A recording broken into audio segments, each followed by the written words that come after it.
بسم اللہ الرحمن الرحیم۔ جابر بن عبداللہ سے روایت ہے کہ عید کے دن نبی کریم صلی اللہ علیہ وسلم کھڑے ہوئے، پہلے آپ نے نماز پڑھی، پھر خطبہ دیا۔ اس سے فارغ ہو کر آپ صلی اللہ علیہ وسلم عورتوں کی طرف گئے اور انہیں نصیحت کی۔ آپ صلی اللہ علیہ وسلم بلال رضی اللہ عنہ کے ہاتھ کا سہارا لیے ہوئے تھے، اور بلال رضی اللہ عنہ نے اپنا کپڑا پھیلا رکھا تھا۔ عورتیں اس میں خیرات ڈال رہی تھیں۔ میں نے اس پر عطا سے پوچھا کہ کیا اس زمانے میں بھی آپ امام پر یہ حق سمجھتے ہیں کہ نماز سے فارغ ہونے کے بعد وہ عورتوں کے پاس آ کر انہیں نصیحت کرے؟ انہوں نے فرمایا کہ بے شک یہ ان پر حق ہے، اور سبب کیا جو وہ ایسا نہ کریں۔ صحیح بخاری حدیث نمبر 961۔ ابن جریح نے خبر دی، انہوں نے کہا مجھے حسن بن مسلم نے خبر دی، انہیں طاؤس نے، انہیں حضرت عبداللہ بن عباس رضی اللہ عنہ نے۔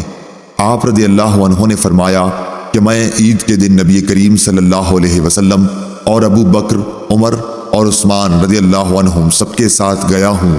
یہ لوگ پہلے نماز پڑھتے پھر خطبہ دیا کرتے تھے۔ صحیح بخاری حدیث نمبر 962۔ ابو اسامہ حماد بن ابو اسامہ نے بیان کیا، انہوں نے کہا کہ ہم سے عبید اللہ نے نافع سے بیان کیا، ان سے عبداللہ بن عمر رضی اللہ عنہ نے کہ نبی کریم صلی اللہ علیہ وسلم، ابو بکر اور عمر رضی اللہ عنہ عیدین کی نماز خطبے سے پہلے پڑھا کرتے تھے۔ صحیح بخاری حدیث نمبر 963۔ سلیمان بن حرب نے بیان کیا، کہا ہم سے شعبہ نے، انہوں نے عدی بن ثابت سے، انہوں نے سعید بن جبیر سے، انہوں نے ابن عباس رضی اللہ عنہ سے کہ آن حضرت صلی اللہ علیہ وسلم نے عید الفطر کے دن 2 رکعتیں پڑھیں، نہ ان سے پہلے کوئی نفل پڑھا نہ ان کے بعد۔ پھر خطبہ پڑھ کر آپ عورتوں کے پاس آئے اور بلال آپ کے ساتھ تھے۔ آپ نے عورتوں سے فرمایا خیرات کرو۔ وہ خیرات دینے لگی، کوئی اپنی بالی پیش کرنے لگی، کوئی اپنا ہار دینے لگی۔ صحیح بخاری حدیث نمبر 964۔ زبید نے بیان کیا، کہا کہ میں نے شعبی سے سنا، ان سے برا بن عازب نے بیان کیا، نبی کریم صلی اللہ علیہ وسلم نے فرمایا کہ ہم اس دن پہلے نماز پڑھیں گے، پھر خطبے کے بعد واپس ہو کر قربانی کریں گے۔ جس نے اس طرح کیا اس نے ہماری سنت کے مطابق عمل کیا، اور جس نے نماز سے پہلے قربانی کی تو اس کا ذبیحہ گوشت کا جانور ہے جسے وہ گھر والوں کے لیے لایا ہے، قربانی سے اس کا کوئی بھی تعلق نہیں۔ ایک انصاری رضی اللہ عنہ جن کا نام ابو بردہ بن نیار تھا، بولے کہ یا رسول اللہ صلی اللہ علیہ وسلم، میں نے تو نماز سے پہلے ہی قربانی کر دی، لیکن میرے پاس 1 سال کی پٹھیا ہے جو 2 ندی ہوئی بکری سے بھی اچھی ہے۔ آپ صلی اللہ علیہ وسلم نے فرمایا کہ اچھا، اسی کو بکری کے بدلے میں قربانی کر لو، اور تمہارے بعد یہ کسی اور کے لیے کافی نہ ہوگی۔ صحیح بخاری حدیث نمبر 965۔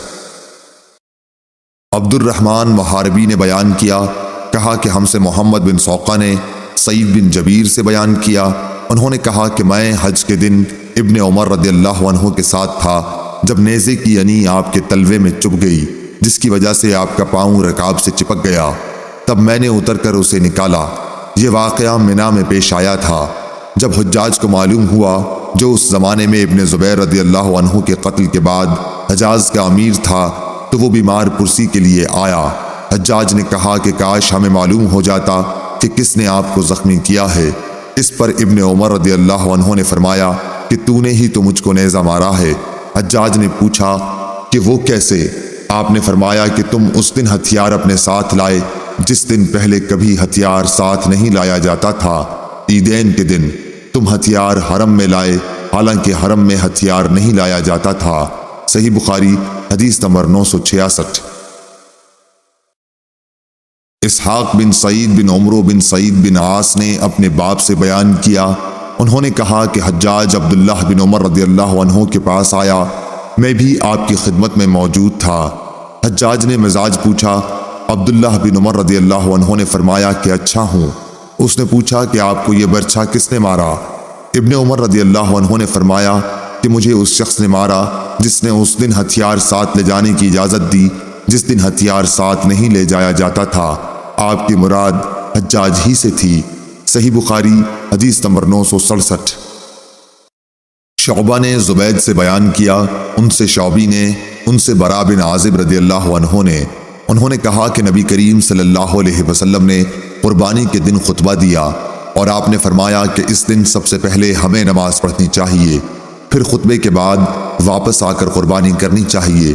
جس نے اس طرح کیا اس نے ہماری سنت کے مطابق کیا، اور جس نے نماز سے پہلے ذبح کر دیا تو یہ ایک ایسا گوشت ہوگا جیسے اس نے اپنے گھر والوں کے لیے جلدی سے تیار کر لیا، یہ قربانی قطعاً نہیں۔ اس پر میرے ماموں ابو بردہ بن نیار نے کھڑے ہو کر کہا، یا رسول اللہ، میں نے تو نماز پڑھنے سے پہلے ہی ذبح کر دیا، البتہ میرے پاس 1 سال کی ایک پٹھیا ہے جو دانت نکلی بکری سے بھی زیادہ بہتر ہے۔ حضور صلی اللہ علیہ وسلم نے فرمایا کہ اس کے بدلے میں اسے سمجھ لو، یا یہ فرمایا کہ اسے ذبح کر لو اور تمہارے بعد یہ 1 سال کی پٹھیا کسی کے لیے کافی نہ ہوگی۔ صحیح بخاری حدیث نمبر 968۔ شعبہ نے سلیمان کے واسطے سے بیان کیا، ان سے مسلم بطعین نے، ان سے سعید بن جبیر نے، ان سے عبداللہ بن عباس رضی اللہ عنہ نے کہ نبی کریم صلی اللہ علیہ وسلم نے فرمایا، ان دنوں کے عمل سے زیادہ کسی دن کے عمل میں فضیلت نہیں۔ لوگوں نے پوچھا، اور جہاد بھی نہیں؟ آپ نے فرمایا کہ ہاں، جہاد بھی نہیں، سوا اس شخص کے جو اپنی جان و مال خطرے میں ڈال کر نکلا اور واپس آیا تو ساتھ کچھ بھی نہ لایا، سب کچھ اللہ کی راہ میں قربان کر دیا۔ صحیح بخاری حدیث نمبر 969۔ محمد بن ابی بکر ثقفی نے بیان کیا، کہا کہ میں نے انس بن مالک رضی اللہ عنہ سے تلبیح کے متعلق دریافت کیا کہ آپ لوگ حضرت نبی کریم صلی اللہ علیہ وسلم کے عہد میں اسے کس طرح کہتے تھے؟ اس وقت ہم منا سے عرفات کی طرف جا رہے تھے، انہوں نے فرمایا کہ تلبیہ کہنے والے تلبیہ کہتے اور تکبیر کہنے والے تکبیر، اس پر کوئی اعتراض نہ کرتا۔ صحیح بخاری حدیث نمبر 970۔